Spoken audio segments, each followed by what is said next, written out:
بسم اللہ الرحمن الرحیم۔ السلام علیکم۔ میں سید اعجاز حسین کاظمی آپ سے مخاطب ہوں۔ ہم ہمارے ان ایپیسوڈس میں جناب سید ذیشان نظر جوادی صاحب کی جو قرآن شریف کی تفسیر ترجمہ وہ پیش کر رہے ہیں، اور یہ ان کی جو انوار القرآن نام سے جو ہے تفسیر ہے وہ تنظیم مکاتب نے چھاپی، وہ اردو میں موجود ہے۔ اس کو ہم اس کا آڈیو بنا کر پیش کر رہے ہیں۔ میرا ایک چینل ہے سید اعجاز کاظمی چینل نام سے، آپ جو ہے تو اس کو سبسکرائب کیے۔ اب تک کہ ہم نے 196 آیتوں کی تفسیر پہلے پیش کر چکے ہیں۔ اب اس ایپیسوڈ میں 197 سے 207 سورہ بقرہ کی، یعنی دوسرا سورہ جو ہے اس کی آیت کی تفسیر ہم پیش کریں گے ان آیتوں کی، اور اس کی جو تلاوت کر رہے ہیں ان آیتوں کی جناب عبدالباسط صاحب کا ہم نے جو تو ڈاؤن لوڈ کیا ہے، وہ انہی کی آواز میں آپ جو تو ان کی ان آیتوں کی تلاوت کلام پاک سنیں گے۔ اب جو ہے وہ آپ کو پیش کی جائے گی۔ اب آپ تلاوت قرآن سنیں گے۔ ہر آیت کے بعد اس کا ترجمہ رہے گا، اس کی تفسیر رہے گی، اور کچھ تشریح ہو تو وہ بھی رہے گی۔ اب شروع کرتے ہیں قرآن کی تلاوت۔ الحج اشہر معلومات فمن فرض فیہن الحج فلا رفث ولا فسوق ولا جدال فی الحج وما تفعلوا من خیر يعلمه الله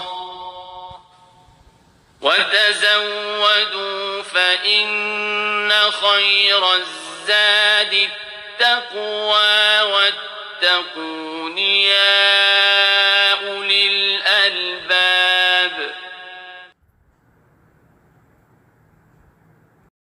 سورہ بقرہ کی 197 نمبر کی آیت کا ترجمہ سنیے۔ حج چند مقررہ مہینوں میں ہوتا ہے، اور جو شخص بھی اس زمانے میں اپنے اوپر حج لازم کر لے، اسے عورتوں سے مباشرت گناہ اور جھگڑے کی اجازت نہیں ہے، اور تم جو بھی خیر کرو گے خدا اسے جانتا ہے۔ اپنے لیے زیادہ راہ فراہم کرو کہ بہترین زیادہ راہ تقویٰ ہے، اور صاحبان عقل ہم سے ڈرو۔ عربی الفاظ کی جو تشریح کی ہے آپ نے، یہ آیت نمبر 197 میں رفث اور جمع، یعنی رفث جمع کے معنی ہے، فسوق یعنی حکم خدا کی خلاف ورزی، اور جدال جھگڑا یا اظہار برتری وغیرہ کے لیے قسمیں کھانا وغیرہ۔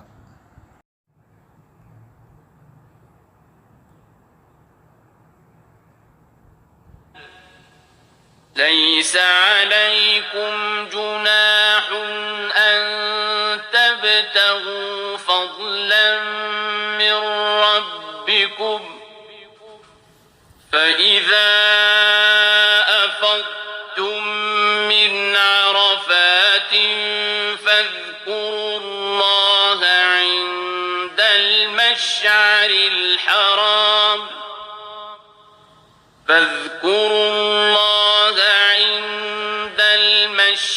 الحرام واذكروه كما هداكم وإن كنتم من قبله لمن الضالين۔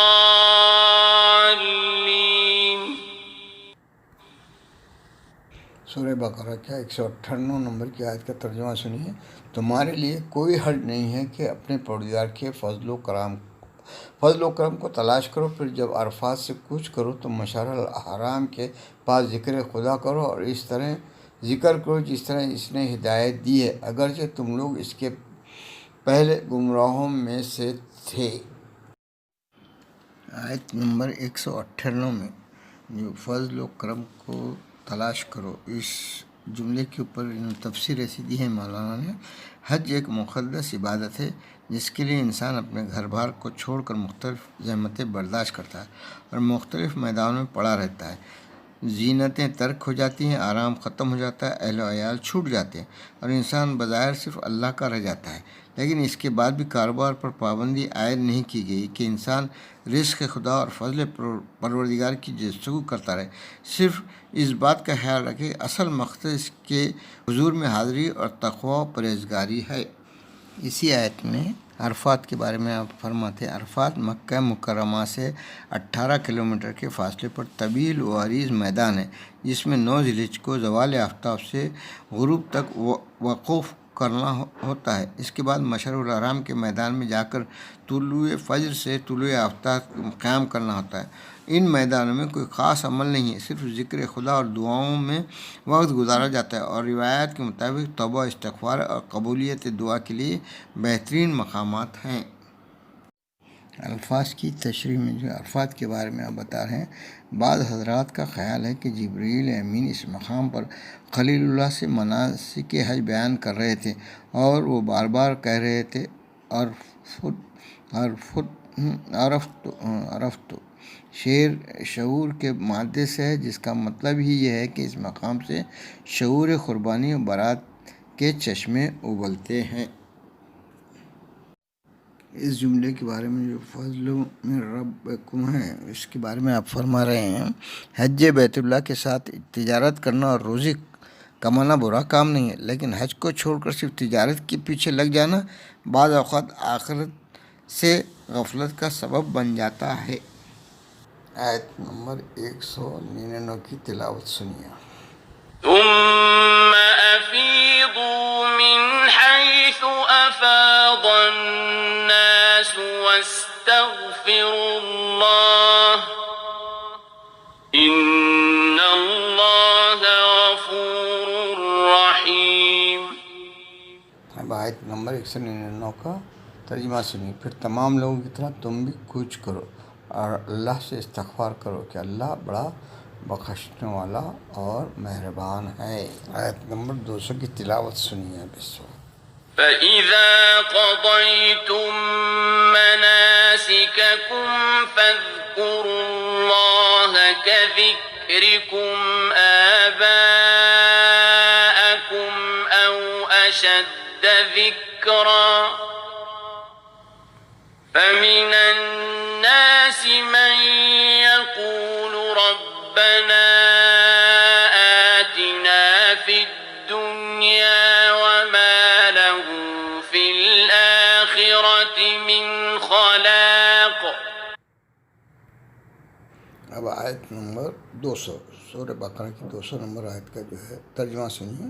پھر جب سارے مناسک تمام کر لو تو خدا کو اسی طرح یاد رکھو جس طرح اپنے باپ دادا کو یاد کرتے ہو، بلکہ اس سے بھی زیادہ، کہ بعض لوگ ایسے ہیں جو کہتے ہیں کہ پروردگار ہمیں دنیا ہی میں نیکی دے دے اور ان کا آخرت میں کوئی حصہ نہیں ہے۔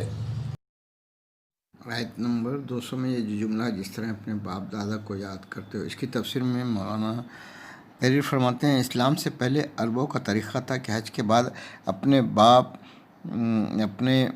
فاخر اور مناقب کے اجتماعات کیا کرتے رہو اور باپ دادا کے فضائل بیان کیا کرتے تھے۔ اسلام نے اس جاہلانہ طریقے کو روک کر ذکر خدا کی دعوت دی، مگر افسوس کے بعد مسلمان بھی اس جاہلیت زدہ طریقے کے پابند ہو گئے اور مکے سے واپس آنے کے بعد خدا کو یاد کرنے یا ذکر خدا کی باتیں کرنے کے بجائے سفر نامے بیان کرتے ہیں، جن میں ساتھیوں کی غیبت، برائی، الزام تراشی، استہزاء وغیرہ بھی شامل ہوتا ہے، جو اسلامی قانون کی سراسر خلاف ورزی اور حج کی مکمل بربادی ہے۔ رب العالمین اس شر شیطان سے محفوظ رکھے جو ہر آن اسی بات کا بدلہ لینے کی فکر میں رہتا ہے۔ آیت نمبر 221۔